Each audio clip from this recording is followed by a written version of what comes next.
Hey guys, welcome back to my channel. In this video today I'm gonna be showing you how to cook a vegan chickpea and potato curry. So for the ingredients, we'll have some potatoes. You can choose any amount you want. Like I love to put a lot of potatoes, so they must be peeled and washed. And for the garbanzo beans, you can use canned or dried ones. So this one consists of a fistful of dried ones which I soaked overnight. Next we have the curry powder and turmeric powder, about 2 tablespoons of curry powder and 1 teaspoon of turmeric powder, 1 tablespoon of chili puri, or in Malaysia we say chili bo. Then we have a 1/4 cup of tamarind paste, or in Malaysia we say asam jawa, 1 big onion, peeled and washed, and then about 1 inch of ginger, 1 lemongrass, and a few curry leaves. We will also be using coconut milk. In this case I use the dried one, the milk powder, which I will mix with water. For this dish I will be using my pressure cooker. This video is not sponsored. I just started using pressure cooker and I find that it's easier for me to cook my dishes. I'm gonna dice the onions, and I'm not really good in dicing stuff, so I know out there there are many people who might be better, so bear with me. You're gonna stuff them in the blender and then you continue with your lemongrass. I usually cut off the bottom part and about half or less than half of the top part, and the remaining part I will remove the first layer first, or maybe the first 2 layers, and I will chop them up into tiny rings and put them in the blender, because my blender actually is not so good in blending stuff, so I need to chop them rather small before I blend them.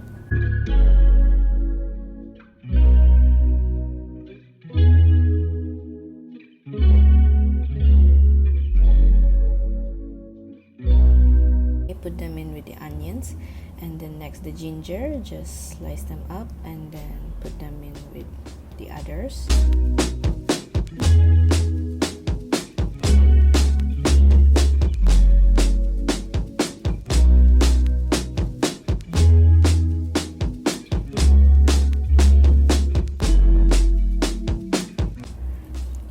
What you're gonna do is you're gonna add the 1 teaspoon of turmeric powder inside, and chili bo, about 1 tablespoon of chili bo, up to you depending if you like it more spicier. If you like it more spicier, you could add more, or if you want it less spicy, you can just add 1 tablespoon. That's enough, that's more than enough. Then you add some water so it helps with the blending, not too much, just enough to cover it up, and then you blend it until all the ingredients are completely blended. What you want to do is you want to start with sauteing first. In my case I only have low temperature and high temperature. I usually opt for the high temperature one, and usually when I on it, it will be about 2 minutes, so I like to increase the duration to 1 hour. Although technically I won't be using it for 1 hour because I like to take my time when I cook. Even though the pressure cooker is not hot yet, you can just add the ingredients, put it there. What you want to do is you want it to simmer until most of the water evaporates and you just have the blended portion inside. Meanwhile, you can start by dicing up your potatoes. I like to dice my potatoes into small cubes. It depends on you. If you want to dice it into bigger cubes, put the whole portion, I don't know, or dice it smaller.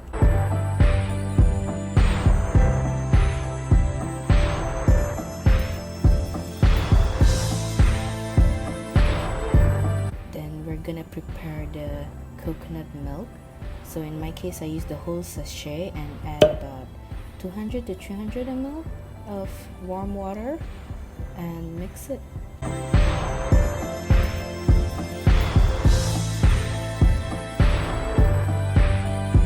For the tamarind paste, I added a 1/4 cup of tamarind paste. You can use lesser depending on you.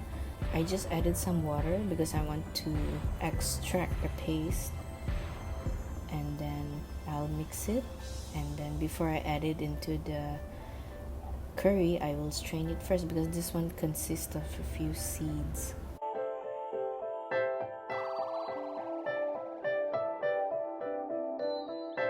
Back to the pressure cooker. So as you can see here, most of the water have evaporated and you just have the blended portion. So just mix it up, mix it up, mix it up. And now what you want to do is you want to add the curry leaves. So the curry leaves will actually bring out this really nice aroma. Now add the curry powder, your 2 tablespoons of curry powder. You can add more if you like. Personally, I love adding a lot of curry powder. In this part here, you can opt to add chili powder if you want, and honestly I don't really like to add chili powder at this part because I already added chili bowl and I think that contributes to my spiciness. Now you want to add the beans and the potatoes, so mix it up, mix it up, mix it up until it's, well, almost all are completely covered.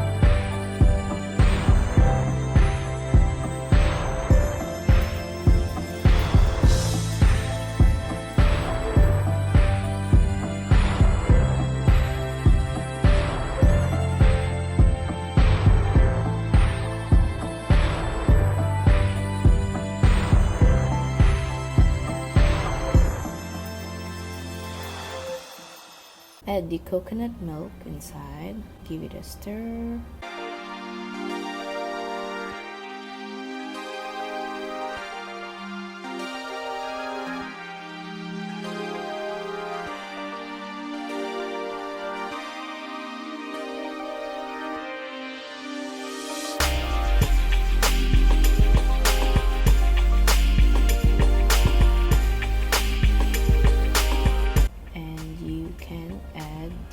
Tamarind paste. So earlier I diluted it with some water and now I will strain it over the curry and add it together.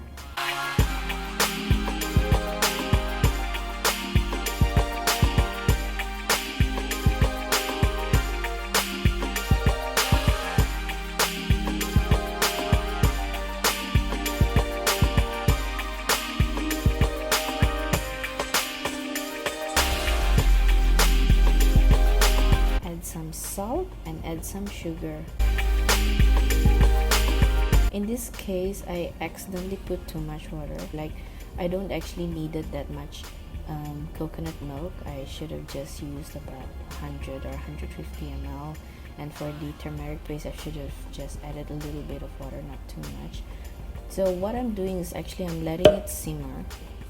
I'm letting it simmer so that the water goes down and the water reduces a little, because once I cook it under pressure, the amount that I use will more or less remain the same, and I don't like a very watery diluted curry.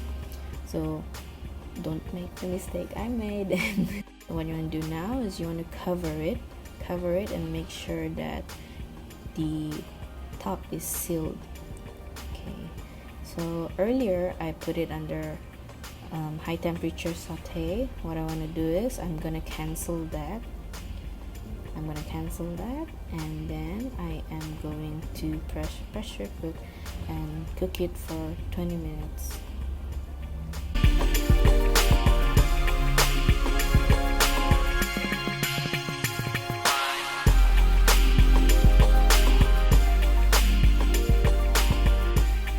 So now the curry is done and you have to let it vent. So what I'm doing here is I have a cloth prepared beforehand. Don't try to vent it with your fingers because you might get injured. Use something strong, like in this case I used the ladle, and then I put it to vent, and the moment it vents I cover it with a cloth, because if I don't cover it, some of the curry might spurt out and it might stain the wall or dirty the cover, and I just want to make it a little bit neat, not too messy. That's what I do, and just keep it covered until it fully vents. So now wipe the cover a little. It's gonna be a bit warm, and then you can open it.